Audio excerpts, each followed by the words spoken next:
నాకు కోవిడ్ వచ్చింది. కోవిడ్ వచ్చినప్పుడు నేను వెంటనే నా పైన ఉన్నటువంటి అన్న డాక్టర్ కాబట్టి డాక్టర్ రాజేష్ గారికి ఫోన్ చేశా.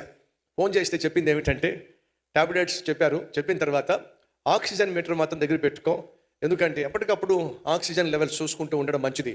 కోవిడ్ వచ్చింది, జ్వరం వస్తుంది, ఆక్సిమీటర్ తెచ్చుకున్నాను, ఆక్సిమీటర్ పెట్టుకున్నాను. ఒకరోజు పడుకోబోయే ముందు ఆక్సిమీటర్ని చూసుకుంటా ఉంటే ఆక్సిమీటర్ చూసా 83 చూపిస్తూ ఉంది. దాన్ని తీసి మళ్ళీ పెట్టా, 82 చూపిస్తూ ఉంది. అన్న చెప్పిన మాటలు జ్ఞాపకం వచ్చినాయి. 90కి పొరపాటును కూడా తగ్గకూడదు. ఎవరైనా సరే ఆక్సిజన్ లెవెల్స్ 90 తగ్గింది అని అంటే ఖచ్చితంగా హాస్పిటల్కి వెళ్ళిపోవాల్సిందే. తీరా చూస్తే నాకు 82, 83 చూపిస్తూ ఉంది. అర్థమైపోయింది. దాన్ని పక్కన పెట్టేశా. పడుకునే ఉన్నా, అలాగే పడుకున్నా, కళ్ళు మూసుకున్నా.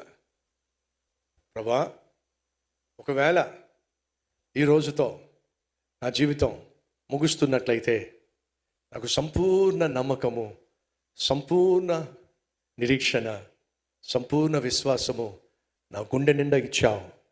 ఇక్కడ కళ్ళు మూస్తే పరలోకంలో కళ్ళు తెరుస్తానని. కాబట్టి ఎటువంటి భయము నాలో లేదు, ఎటువంటి రెండో ఆలోచన లేదు.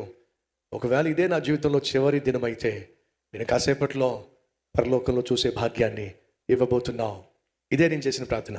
ఎందుకంటే అంత తక్కువ ఆక్సిజన్ ఉన్నప్పుడు బ్రతకడం సాధ్యం కాదని చెప్పేసినప్పుడు అర్థమైపోయింది, ఇంకా అయిపోయింది మన పని అని చెప్పి.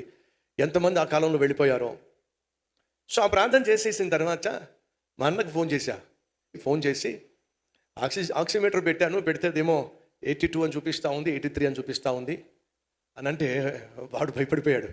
82, 83 ఏంటి, ఆ ఆక్సిమీటర్ పాడైందేమో, బ్యాటరీ సరిగా లేదేమో అని అంటే నేను బ్యాటరీ కూడా మార్చి చూశాను, 82, 83 చూపిస్తూ ఉంది అని అంటే అలా చూపించకూడదు, ఒకసారి మళ్ళీ తీసి మళ్ళీ పెట్టుకో, సరిగా చూడు అని చెప్పి పాపం టెన్షన్ పడుతూ మాట్లాడుతూ ఏమన్నాడంటే, నువ్వు చూస్తుంది ఆక్సిజన్ లెవెలా లేకపోతే హార్ట్ బీట్ లెవెలా, అది చూడు ముందు అని చెప్పి అన్నాడు.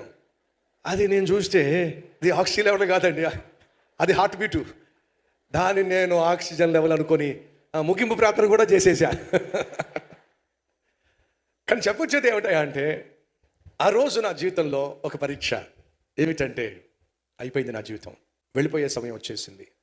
కానీ ఏది నాకు మరణం పట్ల భయం లేకుండా, చచ్చిపోతాననేమనేటువంటి భయం లేకుండా చేసింది తెలుసేంటో, సిలువలో నా ప్రభువు చేసిన త్యాగం. సిలువలో నా ప్రభు నా కోసం మరణించాడో, నేను జీవించాలని, నిత్య జీవాన్ని పొందుకోవాలని ఆయన చేసిన త్యాగమే, సలిపిన బలి యాగమే నేను ప్రశాంతంగా భయపడకుండా ప్రభువుకు నన్ను నేను అప్పగించుకునే మహాకృపనిచ్చింది.